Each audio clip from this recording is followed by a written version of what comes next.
kale. Barnaamijkeena maanta waxa uu ku saabsan yahay mid ka mid ah beelaha Soomaaliyeed uguna faca weyn geeska Afrika. Beeshani ayaa waxa ay ku nooshahay in badan oo ka mid ah koonfurta Soomaaliya, ayadoo sidoo kale laga helayo wadamo kaleeto oo daris la ah wadanka Soomaaliya. Beesha aynu maanta ka hadlayno waxa la yiraahdaa Abgaal Cusmaan. Abgaal waa wiil uu dhalay odaga Hawiye ahaa kana tirsan Soomaali. Abgaal oo sidoo kale lagu yaqaan subaca iyo diinta Quraanka barashadeeda ayaa waxa ay degan yihiin dhammaan gobolada dalka Soomaaliya, haba u badnaadeena gobolada bartamaha iyo koonfurta. Beeshani ayaa waxa sidoo kale ka dhashay 3 madaxweyne oo dalka Soomaaliya soo maray oo kala ah Xasan Sheekh Maxamuud, Cali Mahdi iyo Sheekh Shariif. weliba iyadoo hogaamiyaashan ay ka mid yihiin 5 madaxweyne oo dalka Soomaaliya soo maray, 3 ka mid ah oo hadda nool. waxaynu maanta taariikhda Abgaal aynu akhrinayna ka soo xiganay buugga la yiraahdo How Hawiye Tribe Used to Live oo uu qoray nin Talyaani ah Enrico Cerulli, kaasi oo wax badan ku dhex noolaa wadanka Soomaaliya, inta badanna wax ka qoray beelaha ku nool wadanka Soomaaliya. aynu sii gudagalnay taariikhda Abgaal Cusmaan. waxa uu ka mid yahay mudulood oo hoostaga beesha Hiraab. Hiraab waxa ay ka kooban tahay mudulood, Habargidir,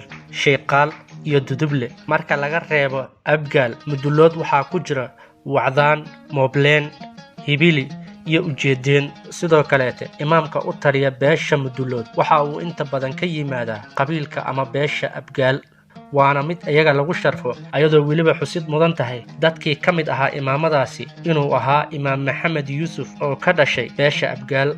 Abgaal waxa uu degan yahay gobolada kala ah Mudug, Galguduud, Hiiraan, Banaadir, Shabeellada Dhexe, Shabeellada Hoose iyo koonfurta qaybo ka mid ah. weliba isagoo la sheegay in uu dego Jubbaland iyo ismaamul goboleedka Soomaalida Itoobiya oo ay qaybo badan ka degaan. sidoo kale dad badan oo ka tirsan beesha Abgaal ayaa waxa ay ku nool yihiin dibadda. beeshan Abgaal ayaa kaalin mug leh waxa ay ka ciyaartay habka siyaasadeed ee dawladda Soomaaliya iyo sidoo kale gobonimo doonkii wadanka Soomaaliya uu ku hana qaaday xilligii gumaystaha.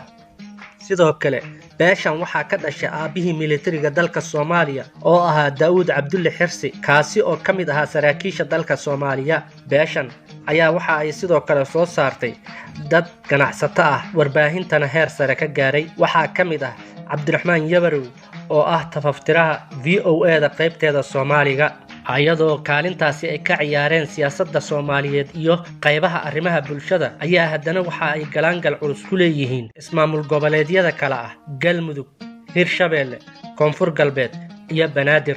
ciyaaraha beesha Abgaalka ay caanka ku yihiin ayaa waxaa ka mid ah Buurow iyo Shirib. haddaynu qayb ka mid ah buugga Cali Jimcaale Axmed uu qoray aynu soo qaadano, abtirka Abgaalka waxa uu kala baxaa sidan: Abgaal Cusmaan, mudulood Hiraab, Hiraab Gorgaarte, Gorgaarte Hawiye, Hawiye Irir, Irir Samaale. abtirka Abgaalka Harti, Wacbuudhan iyo Wacaysle. Harti ayaa waxa uu kala baxaa Agoonyar, Bakar, Habar Nugaal, Cabdalla Caroone, Yabar Maxamed, Ciise Harti. Wacbuudhanna waxa uu kala baxaa Daa'uud, Kabaale, Reer Mataan, Reer Maxamed Muuse, Celi Cumar.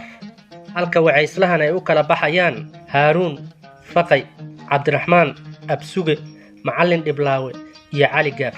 haddaynu fiirino si qoto dheer dadkii madaxda ahaa ee soo maray beeshani waxaa ka mid ah Sheekh Shariif Sheekh Axmed oo ahaa madaxweynihii dawladda Soomaaliya soo maray, Xasan Sheekh Maxamuud oo ahaa madaxweynihii Maxamed Cabdullaahi Farmaajo kaga horreeyay xukunka, Nuur Xasan Xuseen oo ahaa ra'iisul wasaare soo maray dawladdii federaalka ahayd weliba tii kumeel gaarka ahayd, Cali Maxamed Geedi oo isna sidoo kale dawladdii kumeel gaarka ka ahaa ra'iisul wasaare, Cali Mahdi Maxamed oo isna ahaa madaxweyne intii u dhaxaysay 1991 ilaa 1997, Xuseen Kulmiye Afrax oo ahaa madaxweyne ku-xigeenkii dawladda Soomaaliya xilligii Maxamed Siyaad Barre, Axmed Maxamed Xasan oo isna ahaa korneel ciidamada cirka ah, weliba sidoo kaleetana qabiir ku ahaa sida loo kala furfuro bambaanooyinka ay qaadaan diyaaradaha la dhaha MiG-17 jet, kuwaasi oo inta badan dadka yaqaanay aad ugu yaraayeen dalka Soomaaliya. Salaad Gabayre Kadiye oo isna ahaa sarkaal ka tirsanaa ciidamada dalka Soomaaliya, ahaana gudoomiyihii Somali Revolution, waxa uuna ka soo jeedaa Wacaysle.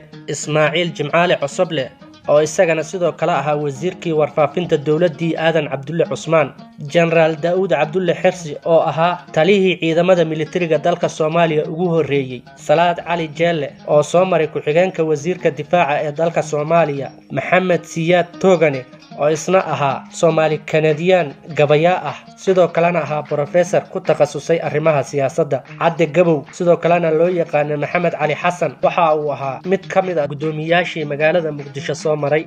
Abuukar Cumar Cadaani waxa uu isna ahaa nin ganacsado ah oo xukumi jiray dekada Ceel Macaan sanadii 1995. Bashiir Raage Sheeraar oo isna ahaa madaxii argagixisada la dagaalanka ee magaalada Muqdisho inta aysan maxaakiimta soo bixin ka hor.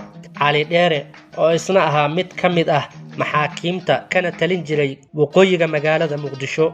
Faarax Wehliye Cadow Sindiko oo mar soo noqday madaxweyne ku-xigeenka Confederation African Football. Cabdullaahi Afrax oo isna mar soo noqday wasiirkii ganacsiga. Cabdi Maxamed Culusow soo noqday mid ka mid ah musharaxiintii madaxtinimada dalka Soomaaliya sanadii 2004. Xuseen Bood oo isna ahaa mid ka mid ah wasiiradii qorsheynta ee dalka Soomaaliya soo maray intii u dhaxaysay 1977 ilaa 1981. Hilowle Cumar oo ahaa isagana gudoomiyihii Somali Reconciliation and Construction Council SRRC. Maxamed Americo oo isna soo noqday safiirka dalka Soomaaliya u fadhiyay wadanka Kenya. Ayuub Daawud oo isagana ahaa ciyaariyaan kubadda cagta. Xuseen Sheekh Axmed Kadare oo qayb weyn ka qaatay horumarinta luqadda Soomaaliga soona saaray Kadare script. Sidoo kale beesha ka mid ah Cumar Maxamuud Cumar Filish oo ah hadda gudoomiyaha gobolka Banaadir ahna duqa magaalada Muqdisho. Cabdiraxmaan Yabarow oo ah tafaftiraha guud ee laanta afka Soomaaliga ee VOA-da. Cumar Maxamed oo isna ahaa mid ka mid ah ciyaaryahanada professionalka ah ee kubadda cagta dalka Soomaaliya soo maray. Daawadayaal, intaa waxaynu ku soo koobaynaa taariikhdii koobneed ee beesha Abgaal. Tani intaynu ku kulmayno barnaamijkan mid la mid ah waxaan idinkaga tegayaa wassalaamu calaykum waraxmatullaahi wabarakaatuh.